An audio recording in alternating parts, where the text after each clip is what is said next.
Welcome back, y'all. So today we are going to talk about The Gilded Age, Season 3, Episode 2. So last week we ended with Gladys running away after she had a blow up with her mom. Turns out that she went to Billy Carlton's house, stayed there for the night. In the morning, Billy's mom sent a note to Bertha letting her know that her daughter was there. Of course, Bertha's pissed, goes over there in her little carriage, and snatches Gladys up and has her come right back home. By the time they get back, George is back from his business trip and he walks into all the chaos. Everybody is screaming and shouting at each other, and he tells everybody to calm down. And Gladys reminds him, "You told me I can marry who I want to marry." He did, and I believe he genuinely wants to keep his word. The problem is he's conflicted because Bertha feels so strongly about this. And while he's a very astute, shrewd, firm businessman, the one weakness I think he has is Bertha, which makes sense. It's his wife, and they clearly are in love with each other, and it's all good, especially for that period of time. And but she's manipulative, right? Bertha is manipulative, and we see that that's what she's doing with him. He gave a word to Gladys, and now Bertha's trying to convince him that marrying the Duke is a better option for her, and she wants her daughter to have all these opportunities. And she said she drills it up. She makes it sound really, really good, but ultimately, this is just about Bertha's status. She broke into the 400. And that should have been enough because that's what she wanted so bad, especially considering the position she came from as new money. She's got her way all the way up there. She got the academy up and running. People respect her. They're inviting her places. And now she wants more.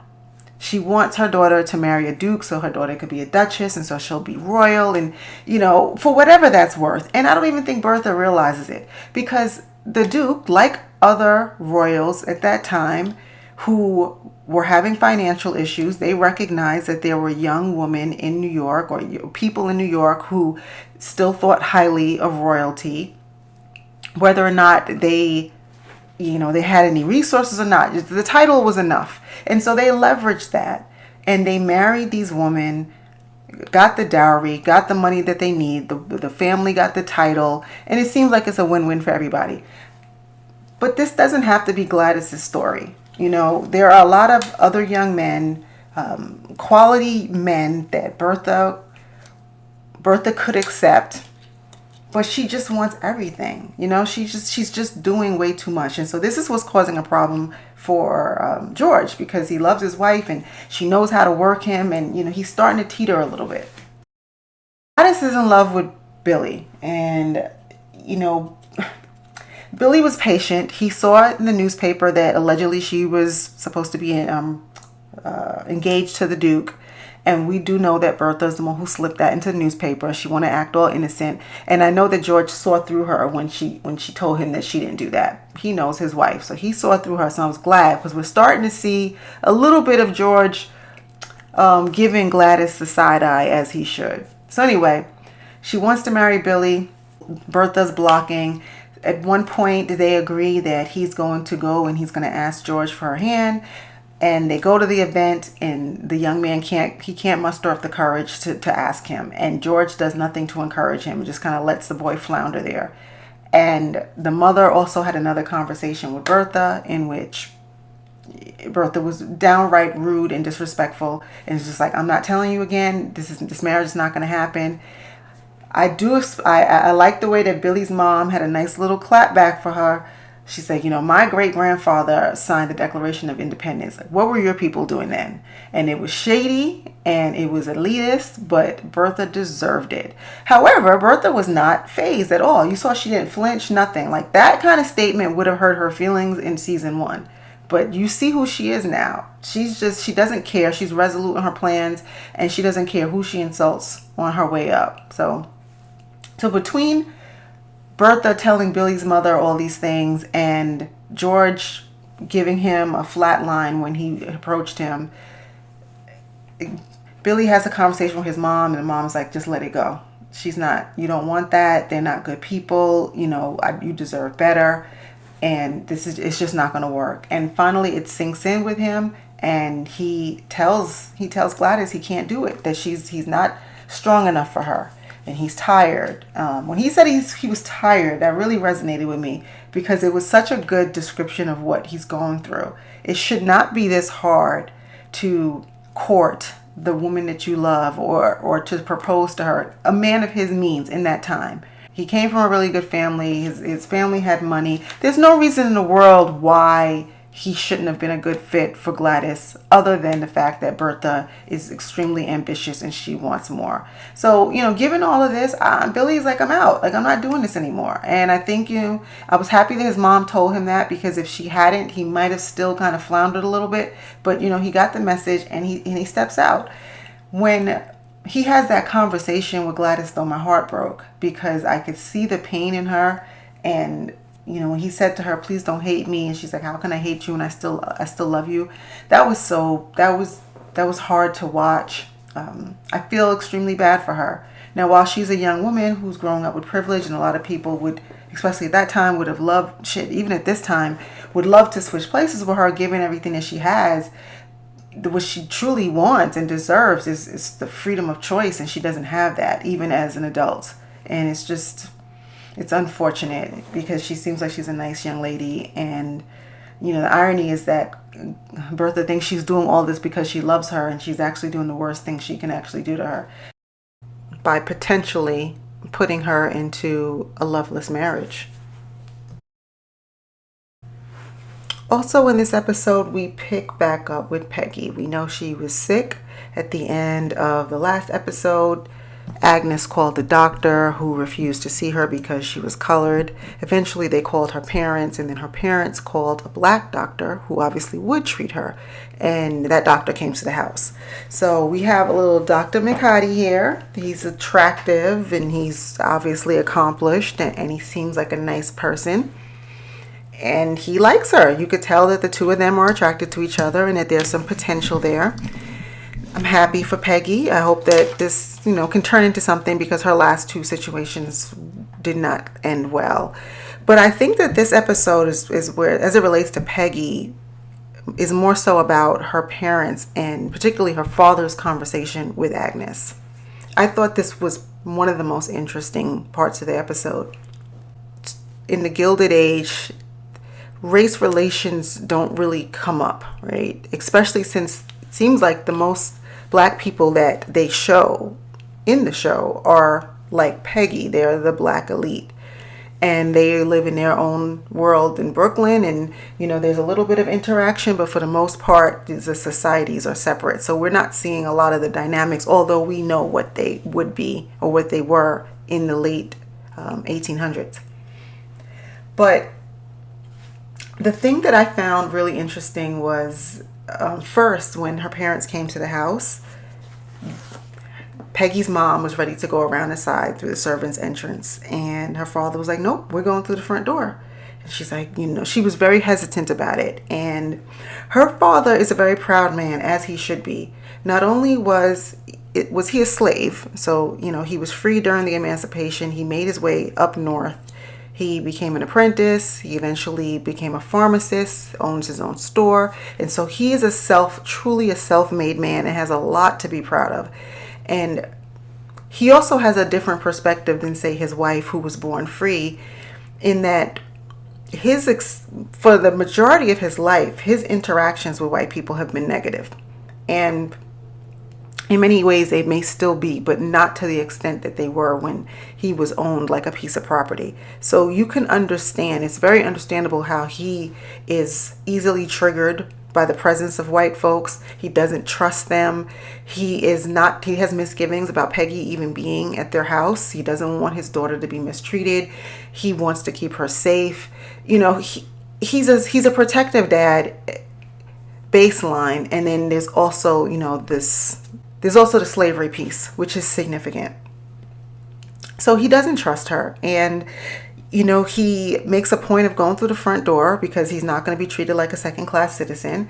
He does not back down. He doesn't change his behavior in front of white people a way a lot of black folks back then felt like they needed to in order to feel safe, to be safe. And you know, when he talks to Agnes one-on-one, he comes at her a little bit. You know, he makes some statements about why would she think that doctor would treat Peggy, and he, you know, complains that she took so long in order to call him, and there was a couple other things, and it felt very much like he wanted to be angry. He had an axe to grind, and Agnes just happened to be the recipient of it, because Agnes has really done nothing to this man other than be good to his daughter. But it comes out in the conversation, and what I really liked about this was that he was not disrespectful or rude, but he was very direct, and he had things that he had to say. And I love that Agnes recognized that. She read the room. She realizes his past. She realizes why he and most black people would not trust her, would not trust any white woman. And she absorbs, you know, she absorbs the attitude. She doesn't take it personally. She knows that it's not personal, but she understands that, you know, her people who look like her have done some inhumane injustices to people who look like him. So she gets it. She does not, you know, retaliate or snap back at him, because, you know, she understands what's going on. And I think she made an effort to reassure him that, you know, she was not like other white women. She talks a little bit about her past and her father and the causes that he believed in. And, you know, we learn that she is not like a lot of the rest of them. You know, we got that sense from Ada, and we got that sense from Marion, but we never really truly knew where Agnes stood. I never believed that Agnes was a racist, but I believe that she was a sample of the women of her time. Agnes recognizes that this is a source of contention for her father, and she tries to do what she can in order to make him feel more comfortable. She tries to relate to him when he's speaking about Peggy being sick and how that feels as a parent. And she tells him a story about when Oscar was a kid and he had some type of illness and she thought he was going to die. She did a lot to disarm him and to relate to him as a parent to parent. So, and I do think that we saw a little bit of growth in him. He's always going to be mistrusting, right? Why wouldn't he be? But I think he feels a little bit more comfortable with Peggy staying at that house and who Agnes is. So it was a productive conversation, and it gave us a little bit of background that we had not been privy to, and really was a good scene for character development. So while we're talking about the Van Rhines, let's talk a little bit about Ada. Her and that damn pledge for temperance, I'm getting tired of it, and I don't even live there. Enough, Ada. Like, enough. Nobody's interested. And now you kind of coming off as a bully, and that's just, you know, you don't want that perception, because she's still trying to find her way with the staff and them seeing her as the mistress of the house. You know, you were always the nice one, right? People, you're the good one, you're the sweet one. So if you start pushing things on your staff, it's going to feel like you are forcing their hand, and that's not the perception that you want to have. So I wish she would just stop. But I also understand that Ada is in mourning still. You see, she's still wearing black, and she doesn't have anything to do, right? Like, people back then, especially women, well, I should say mostly women, they had causes, right? That's what gave them some purpose. They found some I don't know, disenfranchised group or some societal issue, and then they became these champions, and that was their thing. So maybe that's what this is for Ada. It takes away, it gives her something to do so she can focus less on the loss of her husband. And yeah, it just, and give her some purpose if she feels like she's doing something good. So I understand the reason why. I understand the incentive, but it's annoying. It's annoying to me. But her exchanges with Ada, with Agnes, and all the jokes going back and forth about it are quite hilarious. Before I move on, I'm just going to touch on a couple of scenes that were just minor, not really that interesting, but worth mentioning because they were in the episode. So Oscar gets a deal from his ex. His ex agrees to give him money to invest, and hoping that once he does it, it'll restore confidence in Oscar's finance abilities. So that was very nice of him. Yeah, I didn't know that Oscar was going to be able to get out of this so quickly. I thought he was going to have some more time struggling, but it looks like, he's about to come back out of the dumps and get back into the business and earn some money and re-enter society, I guess. Who else? Marion and Larry, that was very cute to watch them sneaking around, and their little scene in the taxi when he kissed her and stuff. They're very cute. I support that couple. And then the only other thing was Jack and Larry. Larry took him to get a suit because they're going to a meeting to talk to somebody to invest in Jack's clock. So we saw a little bit of that, a little bit of brotherhood and fun between the two of them. And so that was it with those three. But what I really want to talk about is that event that Aurora hosted. So unfortunately, Aurora has this event that is happening at her house, and this was clearly scheduled way before Charles told her that he wanted to divorce her. So she's uncomfortable with this because she knows that it's going to be, obvious that he's not there, and there might be questions, and it's clear why she doesn't want this event to happen, but she can't cancel it.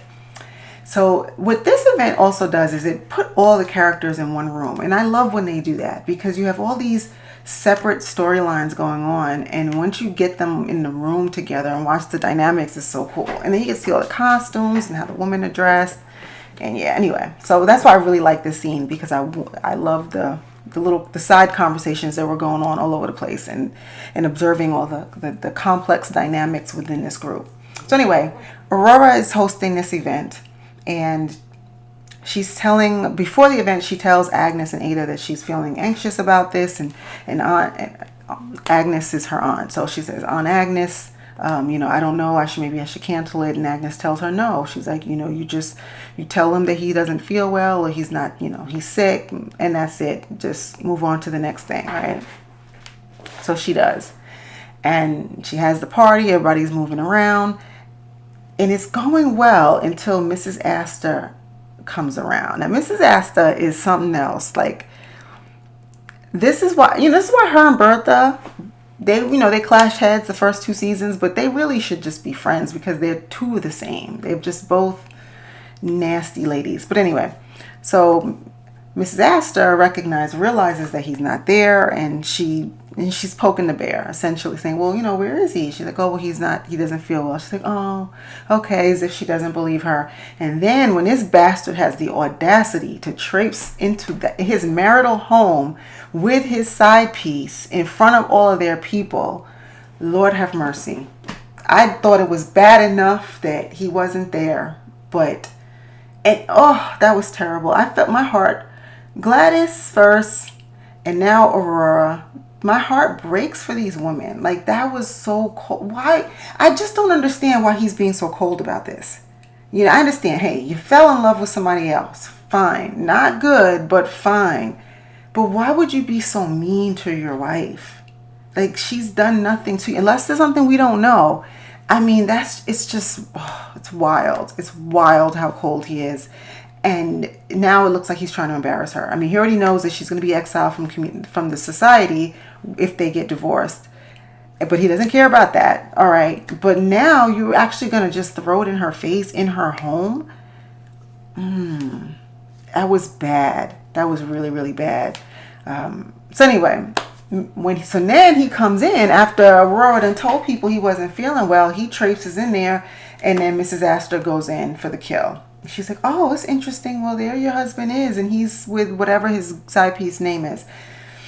That was just so not nice. So not nice. But Agnes's face, I don't know if you peeped it, but in the background, she was disgusted. Like, she wanted to scratch Mrs. Astor's eyes out. She did not like that at all. But yeah, this Mrs. Astor's a bitch. She's a whole bitch. I'm just going to say it. Again, Aurora did not deserve that. And the funny part too is, like, where's Mr. Astor? Because we ain't seen him. We have not seen this man. He's always this enigma, talk about him. But for somebody who goes everywhere by herself or with her daughters, you got the nerve to ask her where her husband is and then to be suspicious about her answer. That's just not nice. That's just not nice. So Aurora confronts Charles, and then he goes on to tell her how it's his house too, and his girlfriend didn't even want to come, and he forced her to come because they go everywhere together. I mean, talk about the nail in the coffin. He just mean-spirited. And my prediction is that we are going to see a personality shift in Aurora. She's going to, once he's done with her, because he's not done. Once he's finished doing all these things to her, she's going to go into hiding for a little bit. She's going to keep her head low. And when she resurfaces, she's going to be a bitch on wheels. And Charles is going to regret this. And from my understanding, and what I do recall from season 1, and correct me if I'm wrong, is that she comes from money, and that like her father either helped him with his business or something. I think I remember a case where he was benefiting from her family and her name and money. I thought that. I could be wrong, but either whether he is or he isn't, still, you don't treat people like this. You don't treat people like this. And I strongly believe that this karma is going to come back for him. Word on the street now is, I've seen a little bit of conversation in social media where people talking about that the new girl might be pregnant, which is the reason why he's trying to accelerate this whole process. And maybe he feels like the meaner he is to Aurora, the quicker she'll agree to divorce him and he can move on. But see, that's the funny part, because it's a scandal for you to be cheating on your wife. It's a scandal for you to be having a kid when you're not married. But it's also a scandal to kick your wife, to divorce your wife and kick her out and exile her, right? So it's just really funny how people pick and choose the things that matter to them, right?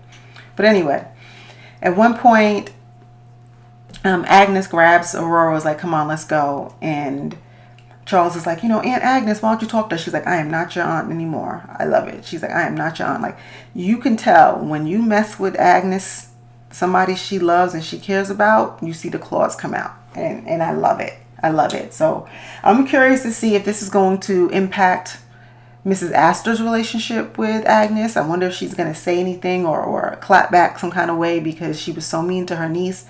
This was a really, really good episode.